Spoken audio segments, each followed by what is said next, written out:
Hello everyone, this is Badal Verma and welcome back to my educational YouTube channel IS Point. I hope you are very well. So today we will discuss about forest society and colonialism chapter 4 अर्थात वन्य समाज और उपनिवेशवाद। तो जैसे कि आप लोगों को पता ही होगा, हम लोगों ने अपना खंड कै जो है वो कवर कर लिया है, यानी कि यूनिट 1। तो यूनिट 1 में हम लोगों ने क्रांतियों के बारे में पढ़ा, जैसे कि फ्रांस की क्रांति, रूस की क्रांति। तो वॉर्स के बारे में भी पढ़ा, जैसे कि प्रथम विश्व युद्ध, द्वितीय विश्व युद्ध और डिक्टेटर्स के बारे में भी पढ़ा। तो हम लोगों ने इन तमाम बातों के बारे में पढ़ा।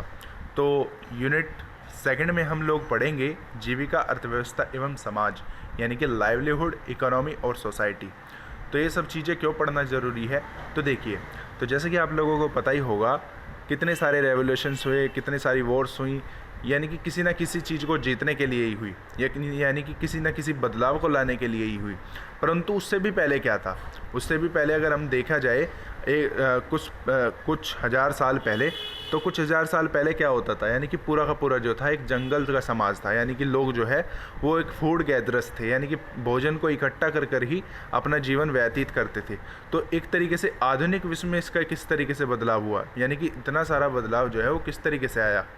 तो इन सभी तमाम बातों को जानने के लिए हम फ्लैशबैक में जाएंगे और इतिहास को जो है वो पूरी तरीके से समझने की कोशिश करेंगे कि किस तरीके से जो आधुनिक विश्व है उसने अपनी पहचान ली। ऑलराइट, तो चलिए दोस्तों शुरू करते हैं। तो देखिए, तो हम यूनिट 2 में जीविका और अर्थव्यवस्था के बारे में अध्ययन करेंगे। तो हम इस बात पर आज विचार करेंगे कि जो आधुनिक विश्व है उसमें वनवासियों, चरवाहा समुदायों और किसानों की जो ज़िंदगी है वो किस तरीके से बदली और इन बदलावों को तय करने में उन्होंने किस तरीके से योगदान दिया। तो आधुनिक विश्व का उदय किस तरीके से हुआ, और इस बात पर विचार करते हुए हम अक्सर कारखानों और शहरों और बाज़ारों की आपूर्ति करने वाले औद्योगिक और कृषि क्षेत्रों पर ही ध्यान देते हैं। हम ये भूल जाते हैं कि इन क्षेत्रों के बाहर दूसरी अर्थव्यवस्थाएं भी हैं और दूसरे लोग भी हैं जो राष्ट्र के लिए महत्व रखते हैं। तो आधुनिक दृष्टि से अगर देखा जाए कि जो चरवाहे और वनवासी हैं या घूमते किसान हैं, उनके खाने की चीज़ें बिन कर गुजरने वाले की ज़िंदगी अतीत में कहीं अटक सी रही है। तो समकालीन विश्व के उदय का अध्ययन करते हुए उनके प्रति हमारा रवैया कुछ ऐसा रहता है कि मानो उनकी ज़िंदगी का कोई महत्व ही ना हो। तो यूनिट 2 के अध्ययनों से हम इस बात के रेखांकित करेंगे कि हमें उनकी ज़िंदगी के बारे में जानना चाहिए। हमें देखना चाहिए कि वे अपनी दुनिया को कैसे व्यतीत करते हैं और कैसे अपनी रोजी रोटी चलाते हैं। तो ये लोग जो पूरी तरह उस दुनिया का हिस्सा है जिसे हम आज रह रहे हैं, तो वे गुजरे हुए ज़माने के बचे कुचे लोग नहीं हैं। ऑलराइट, तो अभी तो हम यही देखेंगे। अब हम डिस्कस करते हैं अपने चैप्टर के बारे में। ऑलराइट, तो देखिए, तो वन्य समाज और उपनिवेशवाद। ऑलराइट, तो चलिए एक बार फ्लैशबैक में चलते हैं। तो हम लोगों ने ब्रिटिशर्स के बारे में पढ़ा था। ऑलराइट, तो आप लोगों को पता ही होगा ईस्ट इंडिया कंपनी जो है वो भारत में कब आई थी, सन 1600 में आई थी। तो सन 1600 में किस लिए आई थी, व्यापार करने के लिए आई थी। तो व्यापार करने के लिए बाद में उसने क्या किया, भारत पर एक तरीके से पूर्ण तरीके से शासन किया और जंगलों के लिए कुछ नियम बनाए। क्या बनाए थे, कुछ नियम बनाए थे। तो यानी कि जो जंगल में रहने वाले लोग थे, अगर वो कोई शिकार करते थे उस पर उन्होंने एक तरीके से कानून बना दिया, यानी कि इसको कहते हैं फॉरेस्ट लॉ, और दूसरा होता है एक तरीके से फॉरेस्ट लिविंग, यानी कि एक तो हो गया जंगलों के लिए नियम कि भाई कि जंगल में कोई भी किस पेड़ को नहीं काटेगा। एक तरीके से जो आपने वन्य जीव के लिए एक तरीके से जो लॉ पढ़े होंगे या हम आगे भी देखेंगे, तो उनमें सभी तमाम बातें देखी। तो उसमें जो जंगलों में लोग रहते थे तो उनके जीवन पर क्या प्रभाव पड़ा, तो इन तमाम बातों को हम जानेंगे। तो देखिए, तो हम लोग अपने चारों ओर अगर देखें, तो चारों ओर अगर हम पहचानने की कोशिश करें तो जंगल ही है। तो एक किताब का कागज़ हो या मेज़ कुर्सी या दरवाजे खिड़की व रंग जिसमें हमारे कपड़े रंगे जाते हैं, मसाले, आपकी टॉफ़ी या सेलफोन, रेपर, बीड़ियाँ और तेंदुआ, शहद, कॉफ़ी, चाय और रबड़, ये कितनी भी सारी तमाम चीज़ें हों, वो सभी हमें कहाँ से मिलती है, वो मिलती है हमें केवल जंगल से। तो जलावान की लकड़ी, घास और कच्चा कोयला, पैकिंग में उपयोग होने वाली वस्तु, फल फूल, पक्षी एवं ढेरों सारी दूसरी चीज़ें भी तो हमें जंगल से ही मिलती है। तो अमेज़न या पश्चिमी घाट के जंगलों में एक ही टुकड़े में पौधे की 500 अलग अलग प्रजातियां मिल जाती है। तो यह विविधता तेज़ी से लुप्त होती जा रही है और औद्योगिकरण के दौर में सन 1700 से लेकर 1995 के बीच 139 लाख वर्ग किलोमीटर जंगल यानी कि दुनिया के कुल क्षेत्रफल का 9.3% भाग औद्योगिक इस्तेमाल, खेती बाड़ी, चारगाहों व ईंधन की लकड़ी के लिए साफ कर दिया गया। तो देखिए, तो पहला तो एक तरीके से हम लोग जब विस्तृत हुए तो हम लोगों ने कई सारी फैक्ट्रियाँ लगाई, ठीक है। फिर विश्व युद्ध हुआ, आप लोगों को पता ही होगा, प्रथम विश्व युद्ध 1914 को हुआ और 1918 को ख़त्म हो गया। फिर 1939 को हुआ, फिर 1945 को ख़त्म हो गया द्वितीय विश्व युद्ध। उसमें किसकी हार हुई? एक तरीके से जर्मनी की हार हुई थी। ऑलराइट, तो उसमें भी जो है कई सारे जो जंगल थे उनका सफाया हो गया था। तो यानी कि कई सारे जंगलों का सफाया करने में युद्ध का भी कहीं ना कहीं योगदान रहा, फिर फैक्ट्री का भी कहीं ना कहीं योगदान रहा, फिर आधुनिक जो हमारी बिल्डिंग्स हैं उनका भी कहीं ना कहीं योगदान रहा। तो अगर आज हम वर्तमान समय में भी देखें तो आज जैसे हमारा कोई हाईवे बनना है, और हाईवे पहले क्या होता था, एक तरीके से 12 फुट चौड़ा हो गया, 15 फुट चौड़ा हो गया, मैक्सिमम जो होता था वो 20 फुट चौड़ा हो गया। परंतु आज जो हमारी सड़कें होती हैं वो 100 फुट तक का जो है वो चौड़ी हो जाती है। तो यानी कि जितने उसके आसपास के जंगल होते हैं, हाईवे बनाने के लिए सभी जंगलों को जो है वो उसका सफाया कर दिया जाता है। तो इस तरीके से भी जंगल जो है वो कहीं ना कहीं हम लोग ख़त्म करते जा रहे हैं। ऑलराइट, तो अब चलिए अब आगे देखते हैं। तो देखिए, तो चित्र 1 में क्या दर्शाने की कोशिश की गई है। तो यह छत्तीसगढ़ का एक साल वन है। तो घना होने के कारण जंगल की सतह तक सूरज की रोशनी यहाँ कम ही पहुँच पाती है। इस चित्र में हम देख सकते हैं कि जो पेड़ पौधे हैं वो विभिन्न आकार और प्रजातियों के इसमें हम देख सकते हैं। ऑलराइट, अब देखो वनों का विनाश क्यों हुआ। तो वनों के लुप्त होने का सामान्यतः वन विनाश कहते हैं। तो वन विनाश कोई एक नई समस्या नहीं है, वैसे तो कई प्रक्रिया कई सदियों से चलती आ रही है, लेकिन औपनिवेशिक शासन के दौरान इसने कहीं अधिक अव्यवस्थित और व्यापक रूप से ग्रहण कर लिया। आइए भारत में वन विनाश की कुछ कारणों पर गौर करें। तो देखिए, भारत की हम बात कर रहे हैं, तो देखिए, तो ज़मीन की बेहतरी।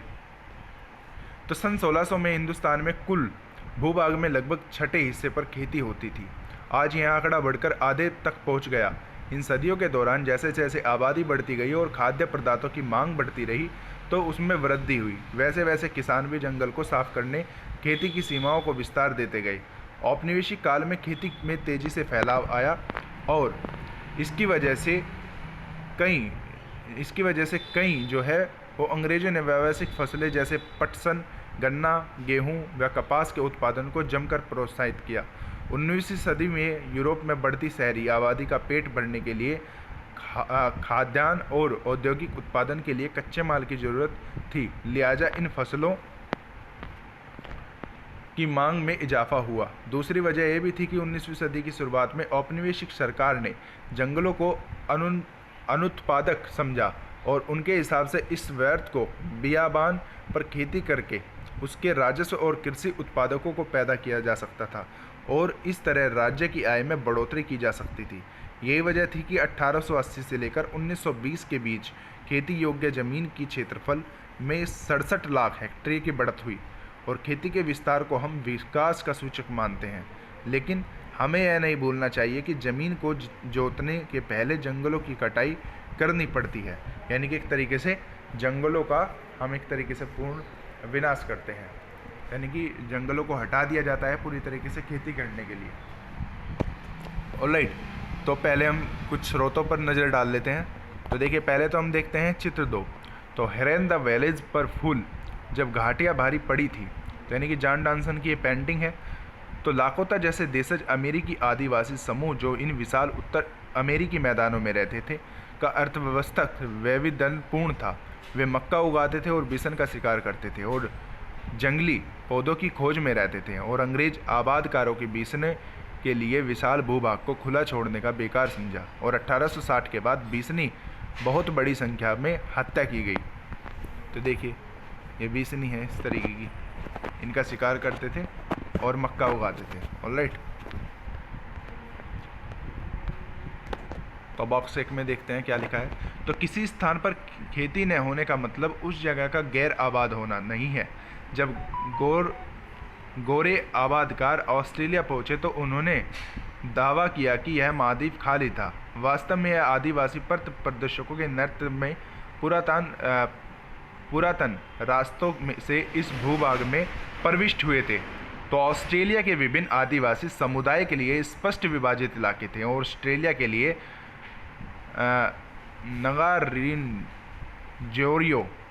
नगारिनजोरियो की अपनी ज़मीन की आकृति इनमें पहले पूर्वज नगुरोनदेरी के प्रतीकात्मक शरीर जैसी थी।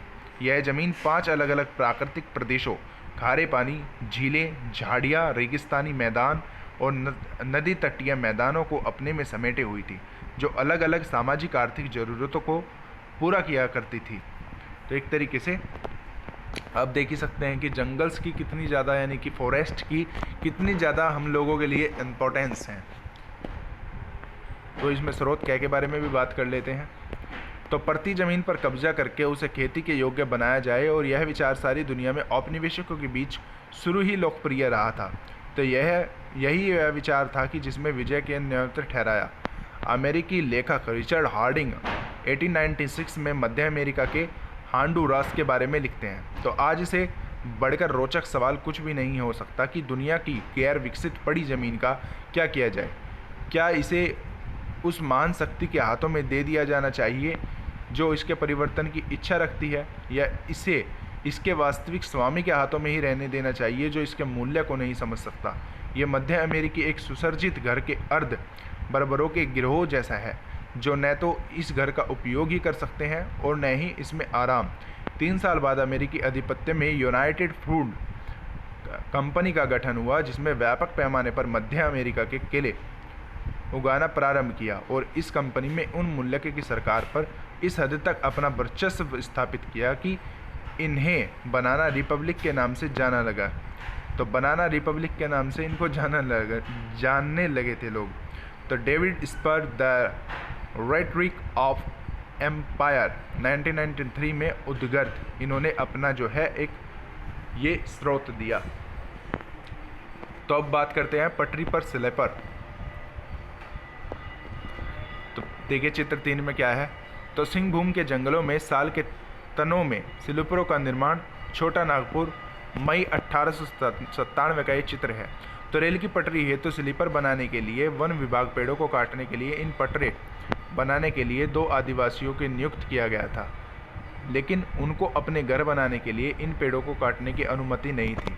यानी कि सरकार ने एक औपनिवेशिक शासन के जरिए, एक कानून के जरिए जो है आदिवासियों को ये अनुमति नहीं दी जिससे कि वो अपने घर बना सके, परंतु रेल के एक तरीके से स्लीपर बनाने के लिए उनको अनुमति जो थी वो दे दी गई।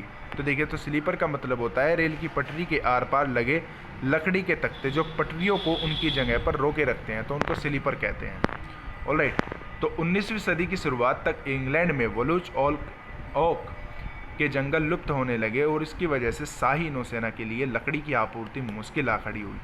तो मजबूत और टिकाऊ लकड़ी की नियमित आपूर्ति के बिना अंग्रेजी जहाज भला कैसे बन सकते थे, और जहाज़ों के बिना शाही सत्ता कैसे बचाई जा सकती थी।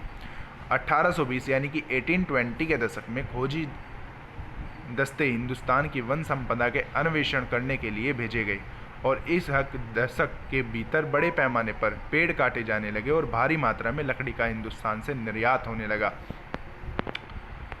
तो 1850 यानी कि 1815 के दशक में रेल लाइंस के प्रसार जो है वो लकड़ी के लिए एक नई तरह की मांग पैदा कर रही थी। तो शाही सेना में आवागमन और औपनिवेशिक व्यापार के लिए रेल लाइनें अनिवार्य थी। इंजन को चलाने के लिए ईंधन के तौर पर और रेल की पटरियों को जोड़े रखने के लिए स्लीपरों के रूप में लकड़ी की भारी ज़रूरत थी, और 1 मील लंबी रेल की पटरी के लिए 1760 से लेकर 2000 स्लीपरों की आवश्यकता पड़ती थी। तो भारत में रेल लाइनों का जाल 1860 के दशक में तेज़ी से फैला, और 1890 तक 25,500 किलोमीटर लंबी लाइनें बिछाई जा चुकी थी, और 1946 में यानी कि 1946 में इन लाइनों की लंबाई 7,65,000 किलोमीटर तक बढ़ चुकी थी। और रेल लाइनों के प्रसार के साथ साथ बड़ी तादाद में पेड़ भी काटे गए, और अकेले मद्रास प्रेसिडेंसी में 1850 के दशक में प्रतिवर्ष 35,000 पेड़ स्लीपरों के लिए काटे गए, और सरकार ने आवश्यक मात्रा की आपूर्ति के लिए निजी ठेके दिए, और इन ठेकेदारों के बिना सोचे समझे पेड़ काटना शुरू कर दिया, और रेल लाइनों के लिए इर्द गिर्द जंगल तेजी से गायब होने लगे। तो देखिए, तो चित्र 5 में जैसे आप देख पा रहे होंगे, रैगून के लिए लकड़ी गोदाम में लकड़ी के सासिर सहेजता हुआ हाथी। तो देखिए सतीर किसे कहते हैं, यानी कि एक लकड़ी का बड़ा सा जो चकोर एक हिस्सा होता है उसे हम सतीर कहते हैं। आप लोगों ने कई पुराने मकानों में भी देखा होगा कि पहले तो देखो, आज के टाइम में तो जो हम लोग एक तरीके से लेंटर लगवाते हैं तो उसमें क्या होता है कि सरियों और सीमेंट की मदद से उसे इतना ज़्यादा मजबूत बना दिया जाता है कि उसमें कोई भी नीचे सपोर्ट की ज़रूरत नहीं होती। पर पहले क्या होता था, एक कड़ियों का लेंटर होता था, यानी कि लकड़ियों का इस्तेमाल करके एक जो है छत बनाई जाती थी। यानी कि जो हमारे घर की छत हुआ करती थी वो लकड़ी से ही बनाई जाती थी। तो लकड़ी कहाँ से आती थी? जंगल से। और जंगल में जो पेड़ हुआ करते थे उन पेड़ों को काट कर ही वो लकड़ी आती थी, और सतीर उसमें नीचे एक सपोर्ट के लिए उसमें लगाया जाता था, तो उसे सतीर कहते हैं। ऑलराइट, तो स्रोत खे भी हम देख लेते हैं एक बार। तो मुल्तान और सुक्कुर के बीच इंडस वैली रेलवे नाम से लगभग 300 मील लंबी एक नई लाइन बनाई जानी थी। तो 2000 स्लीपर प्रति मील की दर से इसके लिए 10 फुट गुणा 10 इंच गुणा 5 इंच या 3.5 घन फुट प्रति इकाई के 6 लाख स्लीपर की ज़रूरत होगी, या कि 2 लाख क्यूबिक फीट से ऊपर लकड़ी की। इन इंजनों को ईंधन के लिए लकड़ी चाहिएगी। दोनों तरफ प्रतिदिन एक ट्रेन व एक मन प्रति ट्रेन मील के हिसाब से सालाना 2,19,000 मन की ज़रूरत होगी। एक मन में 40 किलो होता है वैसे। तो इसके अलावा ईंटों के लिए भी भारी मात्रा के ईंधन की ज़रूरत होती है। और स्लीपर मुख्य रूप से सिंह के जंगलों से आया करेंगे। यह ईंधन सिंह और पंजाब के टमारिस्क और झाड़ के जंगलों से लाया जाना था। और दूसरी नई लाइनों में नॉर्दर्न स्टेट्स रेलवे लाहौर से मुल्तान तक थी, जो कि वर्तमान समय में कहाँ पर है? एक तरीके से पाकिस्तान में स्थित है। तो आंकड़ों के हिसाब से इसके निर्माण के लिए जो है 22 लाख स्लीपर की ज़रूरत होगी। तो देखिए, तो एक तरीके से ये आंकड़े जो थे वो लगाए गए थे। तो इन आंकड़ों से ही आप समझ सकते हैं कि कितनी भारी मात्रा में जो है वो जंगलों को ख़त्म किया गया था। यानी कि जो जंगल में पहले फूड गैदरर्स हुआ करते थे, तो इनकी लाइफ पर एक तरीके से किस तरीके से जो है वो प्रभाव पड़े होंगे। ऑलराइट, तो अब देखिए, तो ईंधन की लकड़ी इकट्ठा करके घर लौटती औरतें। तो ईंधन की लकड़ी इकट्ठा करके, यानी कि आप लोगों को पहले भी पता होगा, देखिए वर्तमान समय में तो आज हम क्या करते हैं, एलपीजी का उपयोग कर लेते हैं अपना भोजन पकाने के लिए, या इलेक्ट्रॉनिक चूल्हा जिसे हम कहते हैं, इलेक्ट्रॉनिक एक तरीके से इंडक्शन होता है, तो उसका हम इस्तेमाल कर लेते हैं, उससे हम खाना पका लेते हैं। परंतु आज से कम 20 साल पहले या 50 साल पहले की अगर बात की जाए तो एक चूल्हा टाइप होता था। उसमें क्या होता था कि उसमें लकड़ियाँ जला करके, और इस तरीके का होता था, आपको बता देता हूँ। उसमें इस तरीके से यहाँ नीचे लकड़ियाँ जलाई जाती थी और यहाँ पर अपना जो है वो भोजन पकाया जाता था। तो लकड़ियों की मदद से जो है वो भोजन पकाया जाता था। ऑलराइट, तो अब ये देखिए चित्र 7 में। तो चित्र 7 में लट्ठे ले जाता हुआ एक ट्रक। तो लट्ठे काटने के लिए किसी क्षेत्र का चुनाव करने के बाद वन विभाग सबसे पहले चौड़ी सड़कों का निर्माण करता है, जिससे ट्रकों का प्रवेश संभव हो सके, और जंगल के उन रास्तों की लकड़ी तुलना जिनमें होकर लोग ईंधन की लकड़ी या दूसरे लघु वन उत्पाद इकट्ठा करने के लिए जाया करते थे। तो ऐसे अनेक ट्रक लकड़ी से भरे हुए जंगलों से बड़े शहरों के लिए जाते थे। तो देखिए, तो एक इतना जो भारी इस्तेमाल था जंगलों का लकड़ी के लिए किया जाता था। तो लकड़ियों का जब इस्तेमाल किया जाता था तो काफ़ी ज़्यादा बड़ी तादाद में किया जाता है, और वर्तमान समय में भी काफ़ी ज़्यादा बड़ी तादाद में लकड़ी का इस्तेमाल कहीं ना कहीं होता ही रहता है। तो मैं आपको बता दूं, मान लीजिए कि एक बिल्डिंग के लिए गवर्नमेंट ने परमिशन दी और एक 20 मंजिली जो है वो बिल्डिंग बनाई गई, तो उस बिल्डिंग में कहीं ना कहीं लकड़ी तो लगेगी, यानी कि लकड़ियों की उसमें जो है हम लोगों को एक तरीके से खिड़की भी चाहिए होगी, फिर एक बेड भी चाहिए होगा, फिर एक अलमीरा भी चाहिए होगी, फिर किचन के लिए भी हम लोगों को लकड़ी चाहिए होगी जिससे उसका निर्माण हो सकेगा। तो यानी कि हमें कहीं ना कहीं लकड़ी की रोज़ जो है वो आवश्यकता पड़ती है। तो रोज़ आवश्यकता को कौन पूर्ण करता है? फॉरेस्ट। और फॉरेस्ट को जब हम एक तरीके से ख़त्म करते हैं तो वो क्या बन जाती है हम लोगों के लिए? ज़मीन। और वही ज़मीन एक तरीके से विस्तार होते होते होते होते क्या बन जाती है? वहाँ पर हमारी जो है बिल्डिंग्स या हमारे होटल्स या जो हमारे रेलवे लाइन है या मेट्रो स्टेशंस हैं या हवाई अड्डे हैं, वो सब बन जाते हैं। ऑलराइट, तो चलिए अब देखते हैं बागान। तो यूरोप में चाय कॉफ़ी की रबड़ की बढ़ती मांग को पूरा करने के लिए इन वस्तुओं के बागान बने और इनके लिए भी प्राकृतिक वृत्तों का भी भारी हिस्सा जो है वो साफ कर दिया गया। औपनिवेशिक सरकार ने जंगलों को अपने कब्जों में लेकर उनके विशाल हिस्सों को बहुत सस्ती दरों पर यूरोपीय बागान मालिकों को सौंप दिया। इन इलाकों की बाड़ाबंदी करके जंगलों को साफ कर दिया गया और चाय कॉफ़ी की खेती की जाने लगी। तो देखिए, तो प्लेजर ब्रांड टी, तो एक तरीके से टी का ये पूरा का पूरा जो है उस समय चला था। तो देखिए, तो प्लेजर ब्रांड टी है जो कि London of the glosses T impose association है। तो सुपर टी 2/6 and 3 पर पाउंड, तो इस तरीके से वो बेची जाती थी। ऑलराइट, तो आई होप कि आप लोगों को ये चैप्टर अच्छा लगा होगा और आप लोगों को ये हमारा लेक्चर जो है वो समझ भी आया होगा। तो thank you for watching this video and see you in the next lecture. And इसी के साथ हैव ए गुड डे। जय हिंद।